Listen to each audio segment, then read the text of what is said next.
যেদিন আল্লাহর নবী দুনিয়া থেকে বিদায় নিচ্ছে, সেদিন জিবরাইল এসে বলছে, ইয়া রাসূলুল্লাহ, মালাকুল মউত দরজায়, আপনি বললে আসবে, আপনার রূহ কবজ করবে।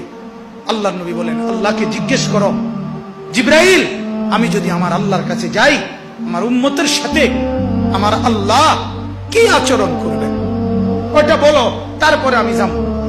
জিবরাইল গেলেন, আল্লাহর নবীকে আয়েশা শুনাইলেন, ও নবী, আল্লাহ তাআলা জানাইছেন আপনার অবর্তমানে আপনার উম্মত যখনই মাফ চাইবে, আল্লাহ তাআলা আযাব দিবে না, সাথে সাথে মাফ করে দিবে। আপনি যেমন মাফ চাইছেন, তখন যেমন মাফ করছে, আপনার অবর্তমানে আপনার উম্মত নিজে নিজে মাফ চাইলেও আমি আল্লাহ মাফ করে দিই। এতদিন তো কে মাফ চাইছে? নবী নিজে মাফ চাইছে। এখন তো আপনি না থাকলেও আমি ওয়াদা দিলাম, আপনার উম্মত যদি নিজে নিজেও মাফ চায়, আমি মাফ করে দিই। নবী বললেন, তাহলে জিবরাইল, মালাকুল মউতকে বলো আমার জান কবজ করতে। তাহলে সারাটা জীবন তিনি ভাবলেন উম্মতের কথা। আজ যখন তিনি দুনিয়া থেকে বিদায় নিচ্ছেন, তখনও ভাবছেন কার কথা?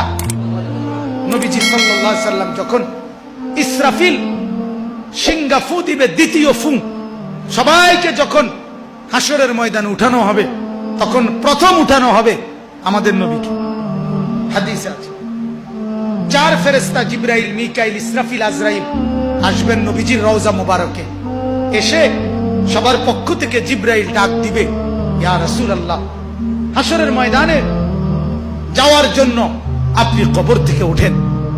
হাদিসে আছে, আল্লাহর নবী সাল্লাল্লাহু আলাইহি সাল্লাম কবর থেকে চোখ মেলবেন, আর উঠে দাঁড়াইতেই কপালের বালু মুছতে মুছতে তাকাইয়েই বলবেন, প্রথম কথা, জিবরাইল, তোমরা শুধু 4 জন ফেরেশতাই আসলা আমাকে নেওয়ার জন্য, আমার উম্মত আসে নাই।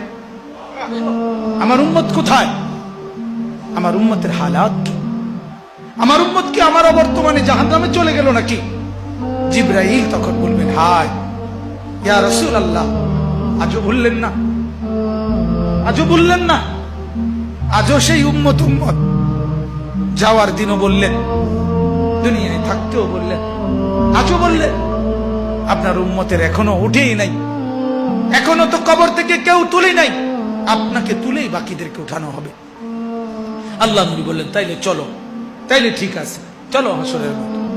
হাসরের মাঠে যাবেন সমস্ত নবী, আদম থেকে ঈসা এবং উনাদের উম্মত কিয়ামত পর্যন্ত। আমি সংক্ষেপে বলতেছি, সমস্ত নবীর উম্মত, নবীরা শুধু এক কথা বলবেন হাসরের ময়দানে, ইয়া রব্বি নাফসি।